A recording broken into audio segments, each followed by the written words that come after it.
teman-teman semuanya, perkenalkan nama saya Kristiana Widya dengan NIM 238114176 dari Prodi Farmasi.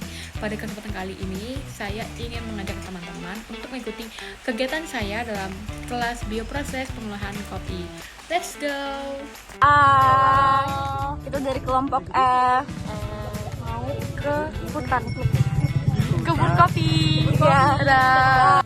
Nah, sebelum kami melakukan proses pengolahan kopi, kami melakukan field trip ke kebun kopi Kopen. Nah, teman-teman bisa lihat nih kebun kopi yang ada di Yogyakarta, teman-teman, yaitu kebun kopi Kopen.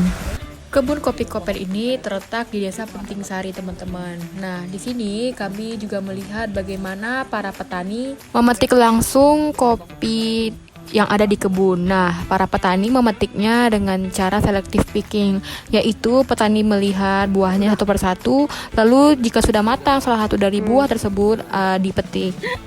Tujuan selective picking ini untuk menjaga kualitas dan memastikan rasa kopi tetap terjaga. Dalam video kali ini, saya menunjukkan metode pengolahan kopi Robusta dengan fermentasi cairan whey dengan metode anaerob. Setelah melalui proses pemetikan, langkah selanjutnya adalah proses perambangan. Proses ini bertujuan untuk memastikan hanya buah kopi yang terbaik yang digunakan. Buah-buah yang tidak layak dipisahkan untuk menjaga kualitas hasil akhir kopi. Sambil di ini nggak sih?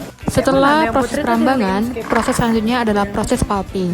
Proses ini bertujuan untuk memisahkan kulit buah kopi dari biji. Tetapi mucilage atau yang dikenal sebagai lapisan lendir manis dibiarkan menempel pada biji, membuatnya lengket seperti madu. Ini dikenal dengan honey process. Nah, setelah dilakukan proses pulping, kita lakukan pengecekan Brix dengan cara teteskan 2-3 tetes ke prisma refraktometer, tutup prisma dan arahkan prisma ke sumber cahaya, lalu catat kadar gula yang ditunjukkan di refraktometer. Setelah itu kita semprotkan dengan cairan whey dan kita bisa lihat diaduk-aduk dulu agar cairan whey-nya merata, dan setelah itu dilakukan fermentasi selama 60 jam pada suhu ruang sekitar 25-30 derajat hingga pH-nya mencapai pH 4. Lalu kita diamkan atau kita fermentasi selama 60 jam pada suhu ruang sekitar 25-30 derajat dan hingga mencapai pH 4. Nah, setelah fermentasinya selesai, bobot kopi ditimbang dan kita bisa tahu bobot akhir dari fermentasinya.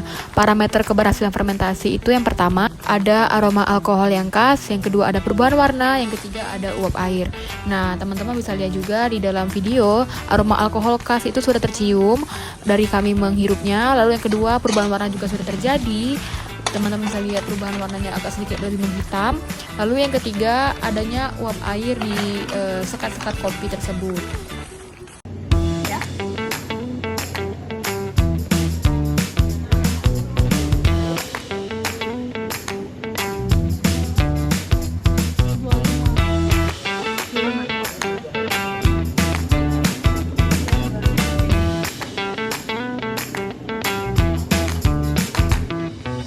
Nah, setelah terjadi perubahan warna dan terkait aroma sudah tercium, nantinya biji kopi akan dijemur untuk menginaktivasi proses fermentasinya. Setelah dijemur, lalu di oven agar didapat kadar air yang sesuai untuk proses selanjutnya.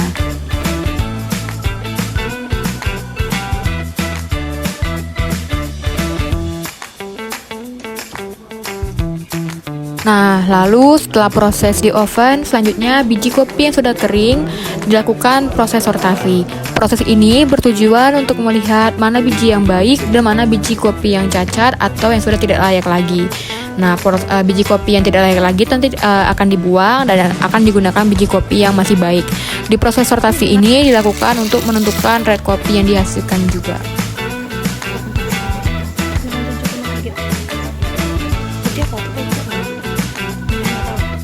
Lalu setelah disortir, kita akan melalui proses roasting.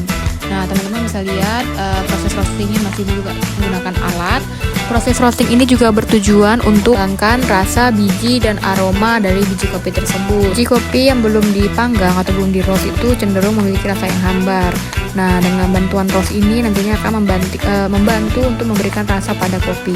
Proses roast kami ini menggunakan metode light roast yang lebih menunjukkan keasaman dan juga karakter asli biji kopi tersebut.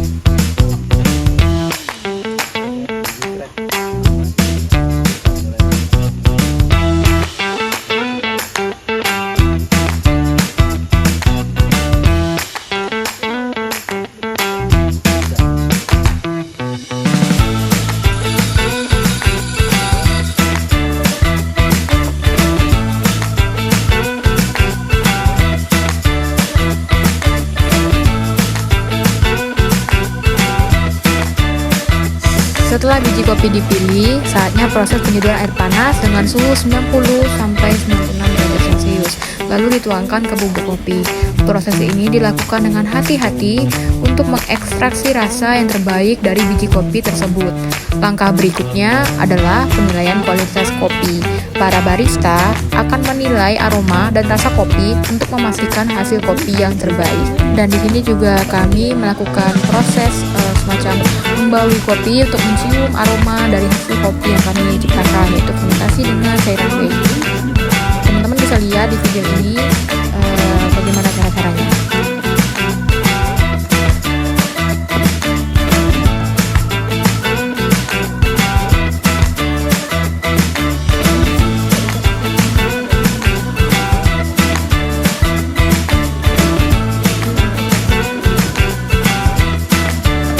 Lalu setelah itu dilakukan proses pengecekan brix, yaitu dengan meneteskan cairan kopi yang sudah dihasilkan ke dalam refraktometer untuk melihat kadar gula yang ada di dalam kopi yang kami ciptakan.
Ini saya juga mencoba kopi tersebut.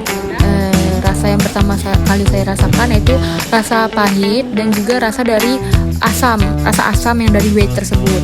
Rasanya cukup enak, pahitnya itu tidak terlalu menjanggal di lidah. Nah, berikut adalah video field trip yang dimana kami di pengolahan kopi Tunggak Seni. Check it out.